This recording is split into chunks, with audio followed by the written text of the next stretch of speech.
यावर्षी तुम्ही NCRBचा म्हणजे नॅशनल क्राईम ब्युरोचा जो डेटा बघितला ना, तर तुम्हाला कळेल की गेल्या 3 वर्षामध्ये पुण्यातला सायबर क्राईम हा जवळपास 300 पटींनी वाढला आहे. किती?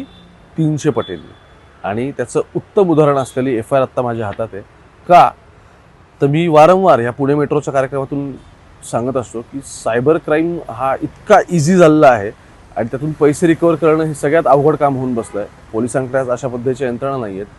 असं असताना एका पठ्ठ्याने टिंडर ॲपवरती भेटलेल्या एका मुलीसोबत दोस्ती केली. त्यानंतर दोघांनी एकत्र मिळून शेअर मार्केटमध्ये पैसे गुंतवू वगैरे असं सगळं ठरलं आणि याला 7 कोटींना चुना बसलाय. कितीला? 7 कोटींना चुना बसलाय. तर स्वतःच्या खिशातले पैसे गेले तर गेलेच, मित्राकडून घेतले होते टाकायला या सगळ्या फॉरेक्स स्कॅममध्ये, तिथेही वाट लागली. नक्की काय घडलंय, कसं घडलंय, सगळ्या गोष्टी डिटेलमध्ये समजून घेऊ. नमस्कार, मी ओमकार. मुंबई तकमध्ये तुमच्या सगळ्यांचं स्वागत. घटना अर्थात पुणे मेट्रो पुण्यातली. FIR सांगते की 2025 पासून या सगळ्याला साधारण सुरुवात झाली. म्हणतो की 2025च्या ऑक्टोबर महिन्यामध्ये मी मोबाईलवरती माझं टेलिग्राम बघत होतो आणि ते बघत असताना एक टिंडर डेटिंग ॲप नावाची जाहिरात मी पाहिली. मग मी प्ले स्टोअरमध्ये जाऊन हे ॲप माझ्या मोबाईलमध्ये डाउनलोड केलं. त्यानंतर संबंधित ॲपवरती माझी एका श्रेया मिश्रा नावाच्या मुलीशी, तरुणीशी ओळख झाली. आता महिलेसोबत ही माझी ओळख झाली. त्यानंतर मग तिचा टेलिग्राम ID एक्सचेंज त्यानंतर झाला आणि मग आम्ही दोघंही त्याच्यानंतर मोबाईल नंबर पण एक्सचेंज झाला आमचा दोघांचा. आणि श्रेयासोबत आम्ही दोघंही, श्रेया आणि मी दोघंही या व्हॉट्सअपवरती किंवा टेलिग्रामवरती आम्ही गप्पा वगैरे मारायचो, आमचं बोलणं व्हायचं. मग श्रेयाने मला एक कल्पना दिली. ती असं म्हणाली की करन्सी ट्रेडिंग या विषयाबद्दल तुला माहिती आहे का? तर त्याला माहीत नव्हती. मग तिने त्याबद्दल आणखी माहिती दिली. त्याला एकदम बेसिक नॉलेज होतं. मग करन्सी ट्रेडिंग संदर्भात तिने त्याला माहिती दिली व सांगितलं की तू जर याच्यामध्ये गुंतवणूक केली तर तुला फायदा होईल. मला पण आत्तापर्यंत भरपूर फायदा झालेला आहे आणि तू पण याच्यामध्ये गुंतवणूक कर. PU प्राईम या प्लॅटफॉर्मची तिने या संदर्भात त्याला माहिती दिली आणि तिने सांगितलं की मी तुला आणखी याबद्दलच्या डिटेल्स देईल, कारण मला याच्या आधी भरपूर रिटर्न्स याच्यामधून आलेले आहेत. आणि मग गुंतवणूक करण्यासंदर्भात तिने याला प्रोत्साहन दिलं. सुरुवात कुठून झाली? रँडम ॲड फ्लॅश झाली होती. त्याच्यावर तो टिंडरवर गेला. टिंडरवरती डेटिंग ॲप आहे, त्यावरती आणखी कोणतरी श्रेया म्हणून भेटली. ठीक आहे.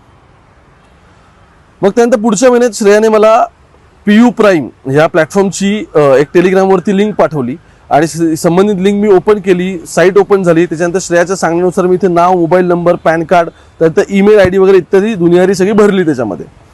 आता ही माहिती प्लॅटफॉर्मवरती मी भरली. मग माझं अकाउंट ओपन झालं. त्यावेळी कस्टमर सपोर्टला क्लिक केल्यानंतर PU प्राईम CS अशा नावाचा टेलिग्राम ID आणखी एक ओपन झाला. आता तो ओपन झाल्यानंतर श्रेयांच्या सांगण्यानुसार मी या प्लॅटफॉर्मद्वारे करन्सी ट्रेडिंगमध्ये गुंतवणूक करण्यासाठी तयार झालो. आता याच्यामध्ये कस्टमर सपोर्ट जे होतं त्या कस्टमर सपोर्ट IDवरती टेलिग्रामवरती क्लिक केलं आणि पैसे गुंतवणूक करण्यासाठी कोणत्या बँक खातं तुम्हाला पाठवायचं आहे असा मेसेज समोरून पॉपअप झाला. त्या मेसेजला त्याने उत्तर दिलं आणि त्याच्यामध्ये त्याचं जे XYZ बँकेचं अकाउंट होतं त्या सगळ्याच्या खात्यात त्या डिटेल्स वगैरे सगळ्या त्याने टाकल्या. बँक अकाउंटची माहिती पण दिली आणि त्यानंतर अकाउंटवरती 95,000 गुगल पेद्वारे पाठवले. म्हणजे बघा, सुरुवात झाली 95,000 रुपयापासून. चुना किती लागला? 7 कोटींना. कसा लागला आता आणखी एक कळेल. मग 95,000 रुपये मी गुगल पेद्वारे पाठवले.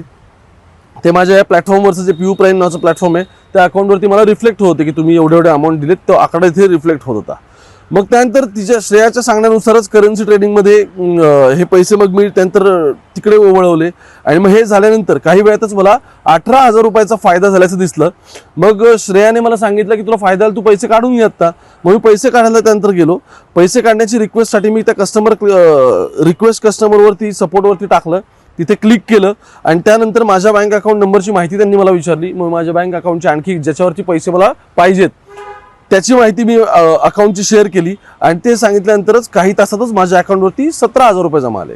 18चा त्याला काही फायदा झाला, त्यातले 17,000 रुपये त्याच्यावरती जमा झाले.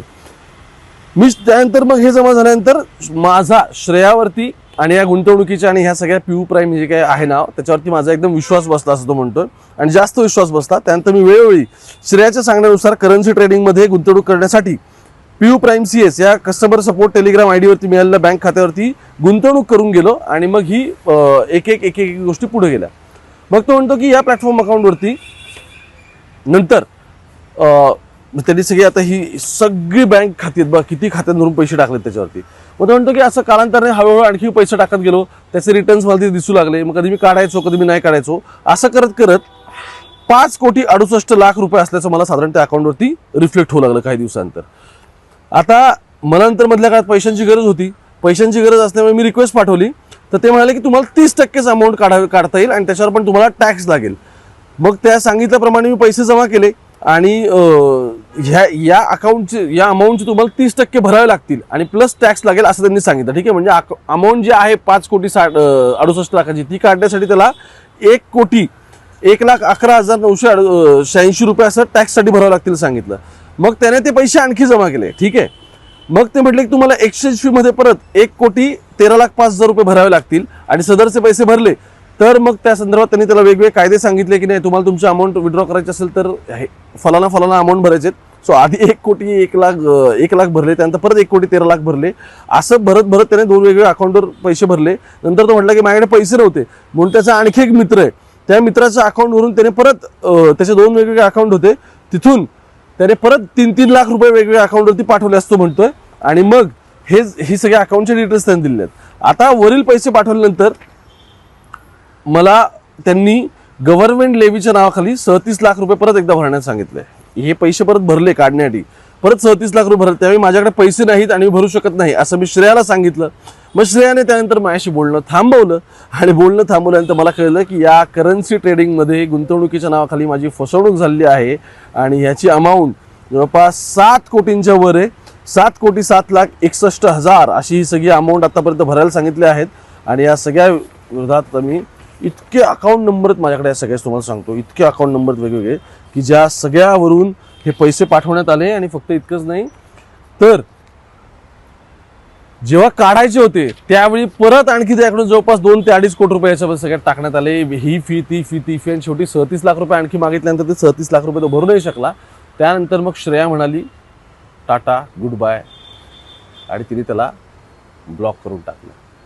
गंमत का लोकांची, म्हणजे अशा डेटिंग ॲप्सवरती विश्वास ठेवून त्याचं फॉरेक्स मनी आणि परत करन्सी ट्रेडिंग वगैरे यात जे काय सगळ्या लोकांना ओढलं जात आहे. तर काळजी घ्या आणि ती याच्यासाठी घ्या की हे अशा पद्धतीने म्हणजे हनी ट्रॅप वगैरे तर इथपर्यंत ठीकच आहे, पण त्याच्या पुढे जाऊन पैशाला सुद्धा लुबाडलं जात आहे. आणि मग ती श्रेया कुठे शू झाली हे त्याला काही माहिती नाही आहे. तो थेट पोलीस स्टेशनला पोहोचला आणि त्याने त्या श्रेयाचं नाव लिहिलं आणि तिच्या विरोधात तक्रार दिली. काळजी घ्या आणि सतर्क राहा. बाकी मुंबई तक बघत राहा. कॅमेरा पर्सन गोपाळ सोबत मी ओंकार थेट पुण्यावरून.